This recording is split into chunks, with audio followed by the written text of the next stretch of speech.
munsi wicaye n'umuzimu wanyu burinzi ubona abantu babika umuntu akiri muzima ubwo bijya byampaye ingufu kwere ko byanyeretse ko ibyo tuvuga kuri bo cyangwa ibyo tubwira isi bigeze ahantu bibangamira abo tubwira nta kintu na kimwe cyari cyokuza kuvuga kuri ndakuzi nta kihari kwibaza yuko gutera ubwoba mu muntu wo mwica cyangwa bagatanga kubika umuntu ngo yapfuye ko yatinye ko azopfa ejo ntacyo byongera bo batagira isoni zo kwica no kwica abantu cyangwa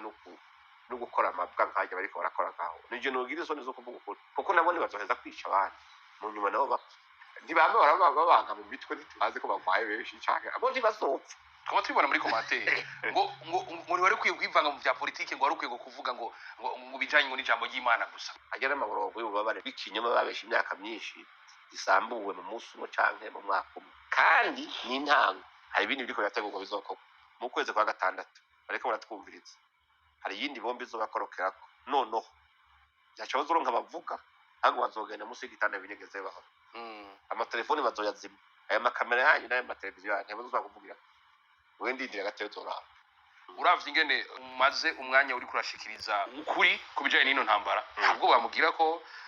Kagame ko byashitse gasanga bamwe mu bataguranye urugamba barafuye abandi barafungwa abandi barahunga kuko namwe bwashobora kubagirira nabi akabatwara ngayo nguko rero mwabyumvirije ayo ni amajambo ya Isidori Mbayahaga bari bamubitse yarabitswe ko yapfuye ibimenyesha amakuru bigiye bitandukanye byaramubitse bivuga ko Mbayahaga yoba yahejeje kugandagurwa bavuze ko abo yahanuriye ari bo batumye agandagurwa abo yahanuriye ko bazotsinda urugamba bakishora kuri Songoye bose bagahererayo uwarokotse umwe ari we yatashe yigamba yidoga ko agiye kugandagurira Mbayahaga izo ni inkuru zari zikwiragira mu bimenyesha amakuru bitandukanye ariko Mbayahaga naho yasimvye urwo rupfu uyo mugabo w'umusoda arahari yigamba ko agomba kugandagura Isidori Mbayahaga rero muramwumvirije ngafise ibombe ikomeye cyane arafise ikibombe ngagiye gukorora ico gibombe ngazogitera mu Rwanda nkuko mwaciye mu vyumviriza mu ntango z'aya makuru ibintu biriko biraba kwa Isidori Mbayahaga nakaga gakomeye cyane nkuko nawe muvyumvirije aciye avyivugira ko agiye kuzokorora ibombe ikomeye kandi abanyarwanda nibo avuga nyine ngo nta numwe azosubira kuvuga ngo abamenyesha amakuru bo mu Rwanda ngamakamera bazoya zimya amateleviziyo bazoya zimya baje kwinyegeza munsi y'ibitanda mu gihe uyu mugabo Isidori Mbayahaga yoramuka akoroye iyo bombe yiwe ariko arashikiriza ingorane zikomeye cyane kuri uyu mugabo yatanguye ari umuvugabutumwa asanzwe avuga iby'ijambo ry'Imana akaba kuri kino gihe yarashitse muri politiki mu Burundi ho baravuga ko ari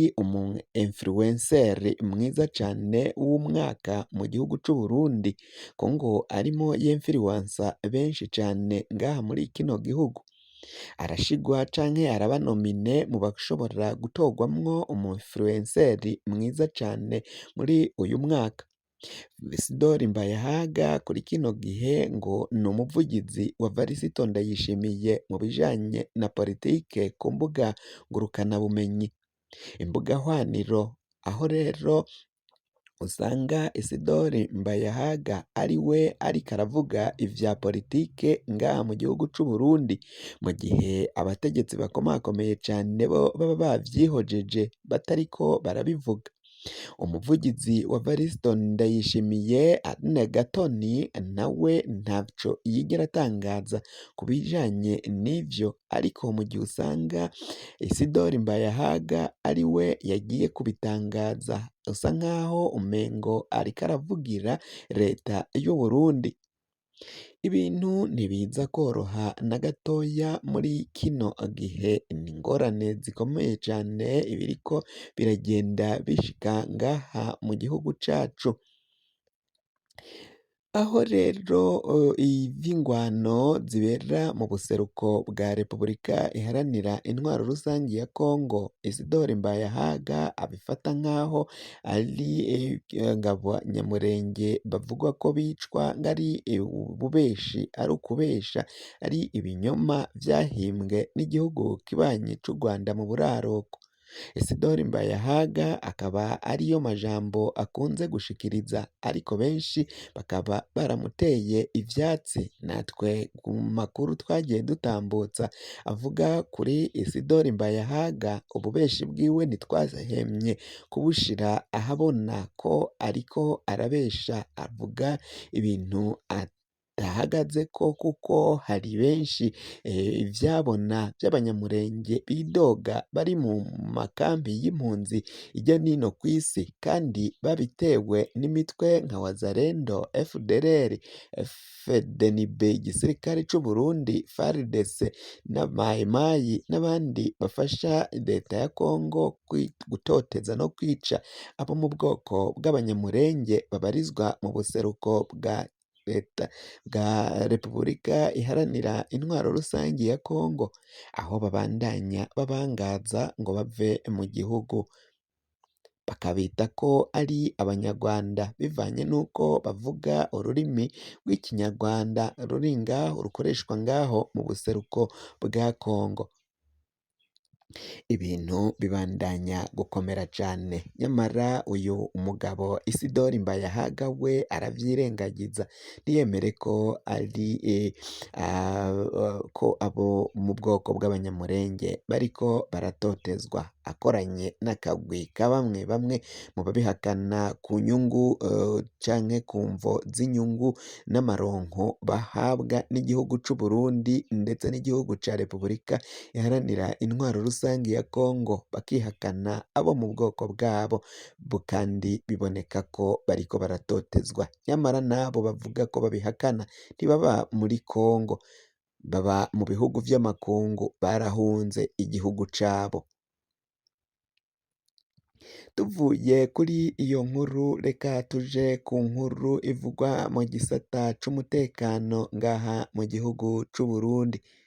Abantu batandatu nibo baraye baguye mw'isanganya ry'imodoka ryaraye ribereye muri zone Gashikanwa muri Nyakabiga, aho rero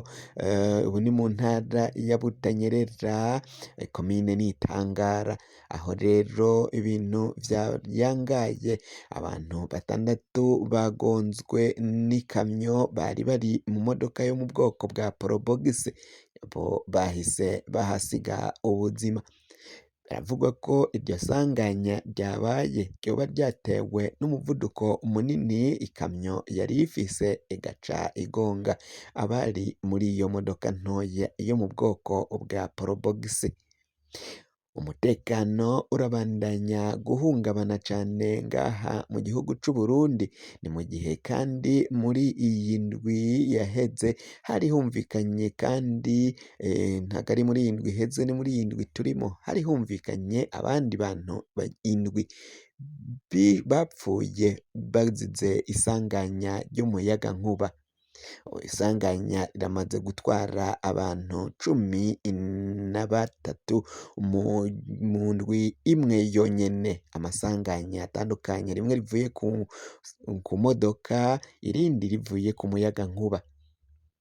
Nayo kandi tukiri mu gisata c'umutekano, umuntu umwe yaratowe ikiziga ngaho mu gisagara ca Bujumbura, hafi n'ahazwi nko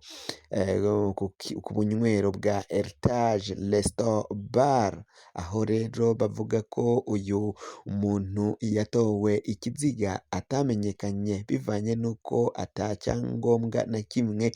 kimuranga yari afise. Biravugwa ko ngo hari kubw'amasoko yacu, biravugwa ko yoba ngo yarakubiswe gushika apfuye, bakavuga ko hari iduka ryoba ryari ryaribwe hafi yaho ni ubunywero bwa Heritage Resto Bar, aho ngo rero bikeka ko yoba ari mu basuma bahivye agafatwa agakubitwa gushika apfuye. andi masoko yacu aremeza ko ngo uyu muntu yoba yarakubitiwe muri ubwo bunywero bwa Heritage Resto Bar hama agaca ahasiga ubuzima, ikiziga bakaza kugita ngaho. Igipolisi caciye gitwara ico kiziga mu bitaro kugira ngo hakorwe amatohoza, ariko hari abakozi bamwe bamwe bo muri Heritage Resto Bar batanguye guhagarikwa ku mvo z'amatohoza, kubwo aya makuru nyine ariko aragenda avuga ko yoba yarakubitiwe ngaho muri ubwo bunywero. Nayo kandi umukuru w'igihugu Varisito Ndayishimiye yaraye asohotse igihugu, aho yashitse mu gihugu ca Colombia mu gisagara ca Bogota, aho umukuru w'igihugu Varisito Ndayishimiye yitavye inama ihuza ico gihugu hamwe n'ibihugu bimwe bimwe vyo muri Afrika, aho n'ibindi bihugu vyo muri Amerika y'abaratino ni muri Amerika du Sud, aho rero muri kino gihe umukuru w'igihugu ari kumwe n'umutambukanyi wiwe n'umushikiranganji w'imigenderanire myiza n'amakungu Edouard Bizimana n'iyindi delegasiyo nini cane bashitse muri ico gihugu, barakiranwa iteka aho bakiriwe na Vice Presidente w'ico gihugu ca Colombia, nyine niwe yaciye aja kubakira ku kibuga c'indege. Nayo kandi umukuru w'igihugu nyine gushika amangaye akaba akiri muri ico gihugu, akaba atari yogaruka canke yohindukira ngaha mu gihugu c'u Burundi. Tuve kuri iyo nkuru kandi tubabwire ko Agathon Rwasa n'abamushigikiye muri CNL inyankamugayo babandanya gusaba ubutegetsi bwa CNDD FDD ko bwo reka imigambwe igakora ukuri kwamye, kuko abategetsi ba CNDD FDD aribo bakoresha inzego zitandukanye ngaha mu gihugu c'u Burundi gufata ingingo zibogamye no gutoteza umugambwe nka CNL inyankamugayo. Umugambwe wa Agathon Rwasa mu kumwambura umugambwe no gusambura umugambwe wiwe byagizemwo uruhara n'umugambwe uri ku butegetsi ariwo mugambwe wa CNDD FDD. Aba muri CNL inyankamugayo igisata ca Agathon Rwasa bakaba basaba ko ubutegetsi bwa CNDD FDD bwohagarika kuza burivanga mu bijanye n'imigambwe, kandi bukareka imigambwe yindi nayo igakora ukuri kwamwe, aho kugira ngo bayitoteze bayambure uburenganzira bwabo. Ni mu gihe himirije amatora aza y'umwaka w'ibihumbi 2027, aho hazoba haramutse hatorwa umukuru w'igihugu mu kibanza nyine c'umukuru w'igihugu c'u Burundi, aho Varisito Ndayishimiye agiye guheza imyaka indwi, azoba ahejeje imyaka indwi nyine atwaye canke aramutswa igihugu c'u Burundi. Bamwe bati Varisito Ndayishimiye se we azokwemera kuva ku butegetsi canke azokwinaniriza ko akore ibishoboka vyose. Ni mu gihe hari n'abandi bo muri CNDD FDD nabo bivugwa ko bashaka ico kibanza Varisito Ndayishimiye arimwo muri kino gihe. Ni mu gihe Varisito Ndayishimiye bivugwa ko yagiye muri ico kibanza kandi biboneka ko atagikwiye, atari we yagomba kuramutswa igihugu c'u Burundi. Bavuga ko rero uwari yatsinze amatora ari Agathon Rwasa, ariko mu mugambwe wa CNDD FDD barahinyanyura nk'uko basanzwe babishikiriza. Bavuze ko bahinyanyuye ibyavuye mu matora, baca bashiraho Varisito Ndayishimiye umukandida wabo, byaboneka ko yarushijwe amajwi canke yatsinzwe muri aya matora yabaye mu mwaka w'ibihumbi 2020. Inshuti bakunzi banywanyi bacu rero amakuru yacu tubaye turayahagarikiye ngaha, wafyonda subscribe niba ukoresha ururimi rw'icongereza canke ukaba ukoresha ururimi rw'igifaransa, urafyonda sabone hama uraca uja ngaho iburyo urafyonda no ku kantu kameze nk'agakengeri,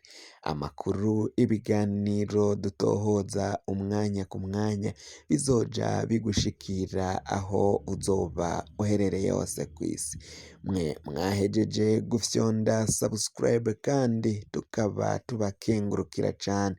muri abo kubahwa. Amakuru yacu nk'uko tubandanya kugenda turayabatohoreza nakagaruka, ndabikebanuye kandi ndabakengurukiye cane, nagahwane.